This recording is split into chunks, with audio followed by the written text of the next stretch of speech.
एक छोटे से घर के अंदर रितेश रहता था। उसकी नई नई डॉक्टर की नौकरी लगी थी। एक दिन उसकी माँ सुशीला उसके पास आती है और उसे कहती है, अरे बेटा रितेश, तुम्हारे नाना जी ने अभी अभी फोन किया। नानी की तबीयत थोड़ी खराब है और नाना जी की तो वैसे भी रहती है, इसलिए तुम जाओ और अपने नाना नानी को दवाया और बोतल चढ़ाकर आओ। जल्दी जाओ और अपने साथ अपने दोस्त दिनेश को और ले जाओ। दोनों का साथ रहेगा तो अच्छा रहेगा।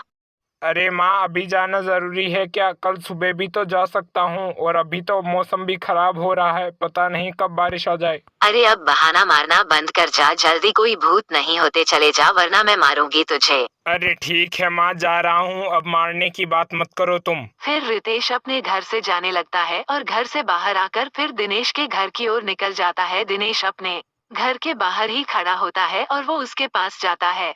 अरे भाई दिनेश, कैसे हो? और ये आज भी तुम गांव वाली ड्रेस ही पहनते हो? अब तो मॉडर्न बन जाओ, मेरे जैसे ड्रेसें पहना करो। अरे भाई, मैं गांव से जुड़ा हुआ आदमी हूँ, गांव की ही ड्रेस पहनता हूँ। तुम्हारे जैसे डॉक्टर बनने का कोई शौक नहीं है मुझे। खैर ये बताओ, तुम आए क्यों हो? अरे भाई, तुमसे एक काम था इसलिए आया हूँ यहाँ पर। मेरी नानी की तबीयत थोड़ी खराब है, इसलिए मेरे साथ चलो। अरे भाई, ऐसे मामले में हमें यहाँ पर नहीं रुकना चाहिए। ऐसा बोलकर रितेश और दिनेश के घर से निकल जाते हैं और वहाँ से निकलने के बाद वो खेतों में आते हैं और खेतों से होते हुए अपने गांव के ही जंगल में आते हैं और वहाँ आते ही बरसात चालू हो जाती है। अरे भाई रितेश, यहाँ पर तो बरसात चालू हो गई, अब हम क्या करें? अरे भाई दिनेश, अब हम कर भी क्या सकते हैं? यहाँ से भागो, कहीं न कहीं पेड़ के नीचे रुक जाएंगे। ऐसा बोलकर दिनेश और रितेश तेजी से जंगल से भागते हुए आगे जाते हैं। उन्हें पेड़ तो नहीं दिखता, लेकिन एक घर दिख जाता है। वो उसके नीचे चले जाते हैं। वो घर देखने में बहुत ही खतरनाक था और जंगल में एक घर का होना और भी भयानक था। तभी दिनेश कहता है,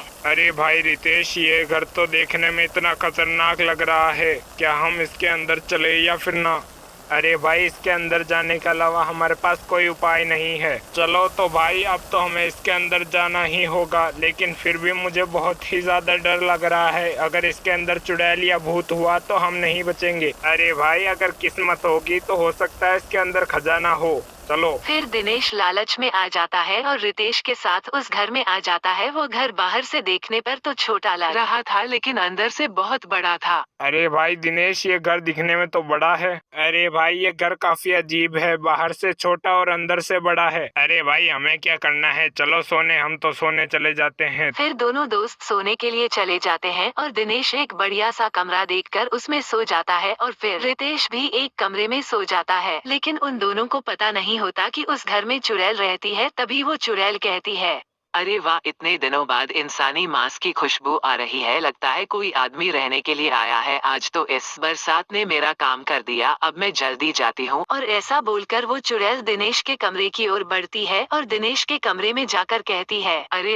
आलसी आदमी, और कितना सोएगा? देख, मौत तुम्हारे सर पर मंडरा रही है, जल्दी उठ जाओ। फिर दिनेश उठ जाता है, लेकिन आवाज सुनने की वजह से नितेश भी वहाँ पर आ जाता है और वो चुड़ैल को देखकर जल्दी से घर से बाहर की ओर भागता है और जंगलों में तांत्रिक बाबा के पास जाता है और फिर तांत्रिक बाबा से कहता है, अरे तांत्रिक जी, जल्दी कुछ करिए, बचाइए मुझे। हमारे घर के अंदर चुड़ैल है, जल्दी बचाइए। हो सकता है वो चुड़ैल अगली बार मुझे मारे। अरे ठीक है बेटा, तुम मुझे बता देना कि कहाँ पर है वो घर, मैं उस चुड़ैल को भगा दूंगा। तुम चिंता मत लो, अब ये तांत्रिक तुम्हारे साथ है, अब ये उसे नहीं छोड़ूंगा। ऐसा बोलकर तांत्रिक और नितेश उस चुड़ैल के घर जाते हैं और फिर चुड़ैल के घर के बाहर खड़े होकर तांत्रिक जी कहते हैं, अरे बेटा नितेश, हम यहाँ पर आ तो चुके हैं, लेकिन मुझे इस घर को जलाना होगा। इसकी वजह से तुम्हारा दोस्त भी जलकर राख हो जाएगा। अरे तांत्रिक जी, उसे तो चुड़ैल ने कब का मार भी दिया होगा, आप तो जला दीजिए इस घर को जल्दी से जल्दी। फिर तांत्रिक जी मंत्र पढ़ते हैं और तांत्रिक जी के मंत्र पढ़ने की वजह से वो घर जलने लगता है और थोड़ी ही देर बाद चुड़ैल और दिनेश सहित पूरा घर जलकर राख हो जाता है।